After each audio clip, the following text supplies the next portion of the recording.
What is up, everybody? Welcome back to the channel. Today it is like around 6 o'clock in the morning on a Saturday. I am headed to my cousin's house. Okay guys, I hope you guys can see me. My truck, the dome light's not working. So anyways, we are headed to my cousin's house. This is his third engine, I believe, in his 1500 swapped Cummins. So it's a brand new long block, and so we're gonna be timing it today and maybe shooting some bows. Deer season's right around the corner, so I'm not sure what all we're gonna get into today, but I'm sure it'll be a fun time. And you know, just keep watching, and whatever happens, happens. We're just rolling right along here, 65 miles an hour. I am on the driveway or the road to his house. All right guys, so we made it to my cousin's house now, and we're getting the engine timed up. So we need to get the valves here on the #1 cylinder to the compression stroke. That's what we're doing now.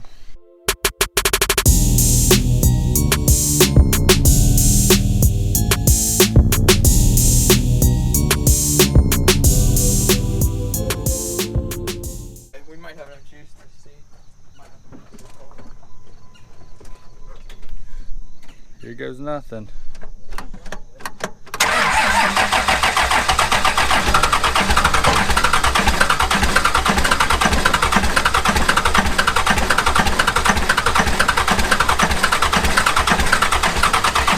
Alrighty guys, and that brings us to a couple hours later, and I think what we've isolated an issue, and we're pretty sure it's the injectors.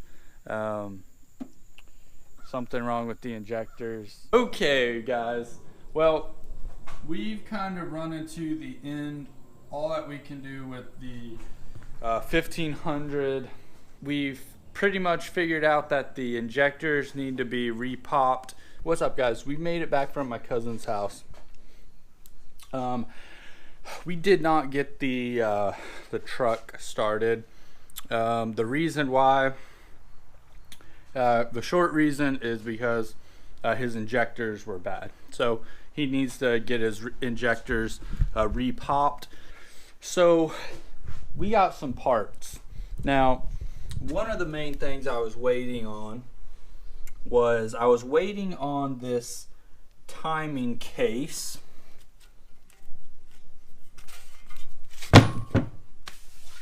Right here for the P pump. So this is a 12 valve timing case. And then if we run over here, right here, you can see we've got the regular VP pump casing. So this is a direct mount up for this pump, which mounts right here. This pump right here is gonna mount up to these. Craziest thing, all the different pump styles, they use different, you know, covers. So you have to get the right cover for that. So now that I have the cover, we can pop it on here. It'll go right here. Then we can slide the camshaft in. But first we're gonna have to put the tappets in and then slide the camshaft in. We'll get to that later. Let's see, some other things we got. This is for the water cooler, or oil cooler, I'm sorry. The oil cooler is right here. I could leave this one in here, but since I want to powder coat the oil cooler, because you will be able to see it, I'm going to powder coat that. So I'm going to take it off and my cousin happened to have extra set going around. Picked up a sticker that will go on the Jeep once we get it swapped over. This is for the timing case, this gasket there, and then we've also got the tappet cover gasket, which is for, let me move this stuff off so we can see. So we've got the tappet cover gasket, which is for this, but we're not going to put that in until we get the camshaft in and everything looks good with that. So we've got some other parts. This will go right here. It blocks off that. You don't use this sensor for the mechanical pumps. You won't use it, so it's just pretty much a block off plate for that. Snagged a thermostat because we will need one to go right here. It was in his other engine, and you know, since this is a budget build, trying to do everything cheap, got some, what is this for? This is a gasket kit. I believe one of the gaskets here,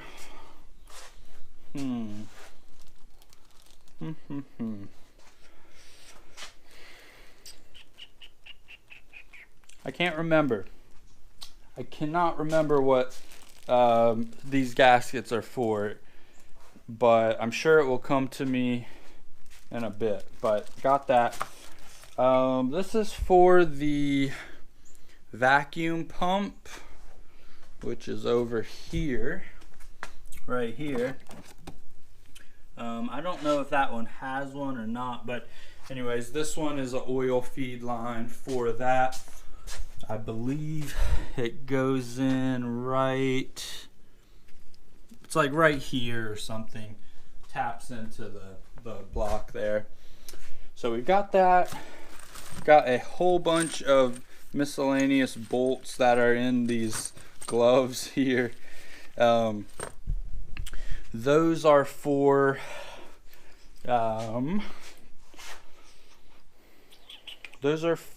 the timing cover and the timing housing. So that's what all that is for. So I think we have everything to put the timing cover on. Well, it's not the timing cover technically. Technically, the timing cover is that white cover right there. I'm talking about the timing case. So we should be able to get the timing case on, and you know, we should be good to go. So yeah, I'm going to kind of dig into the parts, clean up some parts here, clean all the surfaces, make sure they're looking fine, and then we will go ahead and get this puppy installed.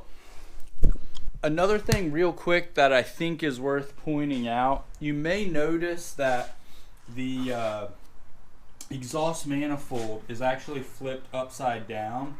That is for a very specific reason, and it can be flipped the other way, but stock they come flipped down. So I want my turbo to sit up a little higher, and especially if eventually I plan on going compound, I think it looks better if you have the turbo up higher instead of down low. So that's really all that is. You can do it both ways. The stock way is this flange tilted facing down, but I'm going to go ahead and flipped it like I did and stuck it facing up, which will put the turbo up a little higher, and you'll be able to see it a little better. Plus, that's what I'm going for. A lot of people, when they run compound setups, flip their manifold facing up. Anyways, enough of that. One last thing real quick. On these timing covers, there is a mod you may want to do. There's this little dowel pin, alignment dowel pin, that can potentially, let me zoom in a little bit on it.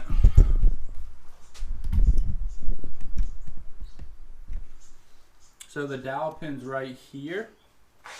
This dowel pin can potentially pop out. They are known, these motors vibrate quite a lot. So yeah, you want to make sure that on your timing case, this is where it goes in, right here. And if you can see, my cousin had already fixed that problem. He put some JB Weld in there or something. I'm not sure exactly what he did, but whatever he did keeps that from this pin ever popping out. So you are probably going to want to do that, because if this pin does pop out, it has the potential to wreck all your gears, and you don't want that, trust me. So just go ahead and do that right here. You will be thankful you did. So something that I'm going to do on this timing case gasket is I'm going to put a layer of this Right Stuff gasket maker down. I'm going to put it down first, then I will pop my gasket on, and then once I have it on, I'll apply another little thin layer to the outside of it. I do not want that gasket leaking oil, because I do not want to take, do not want to have to take this timing case off again. So that's what I'm going to do. My cousin did that on one of his builds, and he said he never had any issues. So that's what I'm going to do. And then we can pop this bad boy on. But before I do that, this is the plate that I need to put on. I probably will use a gasket.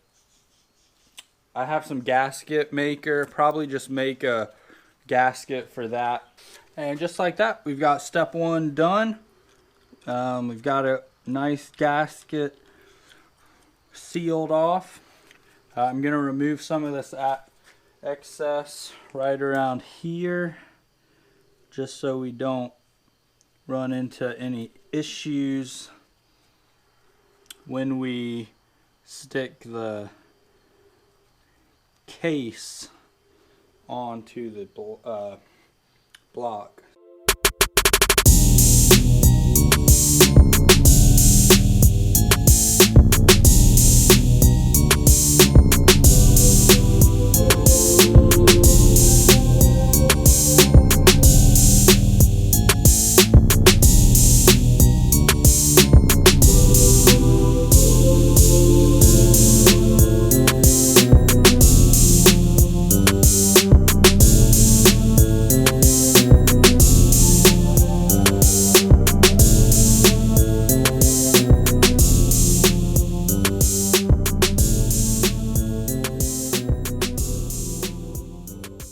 Well, we got the timing case on. There's actually only 5 bolts in here that bolt in, and then you've got 2 on the outside here that you can put on before timing cover bolts. So these are the only ones you'll be able to put on right now. You will want to lock tight probably all these bolts, but for sure the inside ones. These Cummins motors vibrate a lot, and they are notorious for coming out, like vibrating loose. So use some thread locker pretty much on this whole build. If you're building a Cummins, put thread locker on pretty much everything because they vibrate a ton. So we got all this on though. It's looking really good. The next step is probably stick the camshaft in.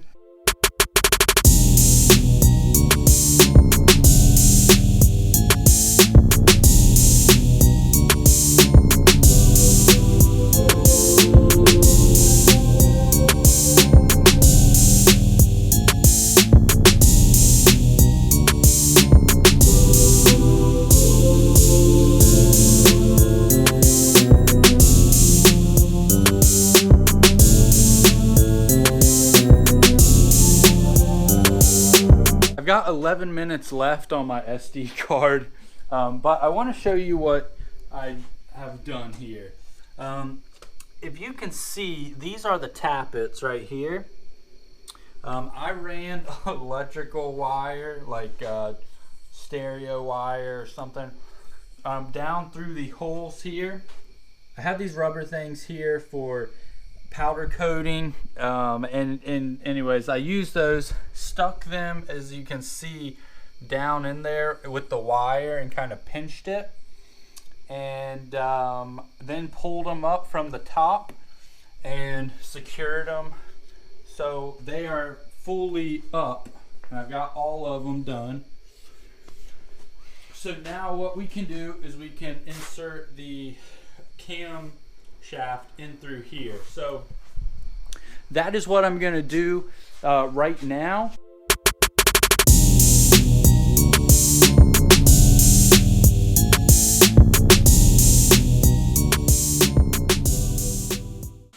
I just got the camshaft in.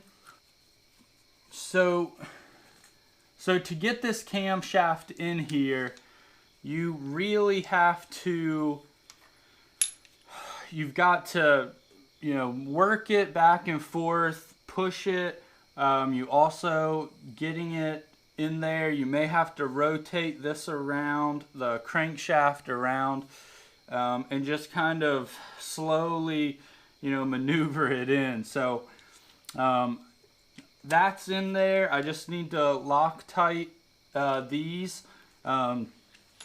Before you shove this all the way in here, you need to slip this gear. I'm not sure what this is called, but it locks the gear from coming back out. So the camshaft, it gets locked in there. So you don't want that coming out. So Loctite these bolts as well. There's two. There's one here and one here. When you put these in, you'll probably have to tap the camshaft with a hammer to mesh in these gears, but pretty much you've got a 0 mark here, 0 line, and then this one had a white line through it. It goes, you'll see there's one pin up here, and then there's two here. It goes directly in the middle gear. So you do that, and then you time up your pump, injection pump, to this mark. That's what that's for. But we'll do that another time. We got this all in here. That's my main concern was just getting the camshaft in. So to recap, we've got the camshaft in. The tappets are still hooked up, although I can disconnect them now because they won't fall down. Then we can put the push rods in, but that'll be in the next video we do. But we're getting very close.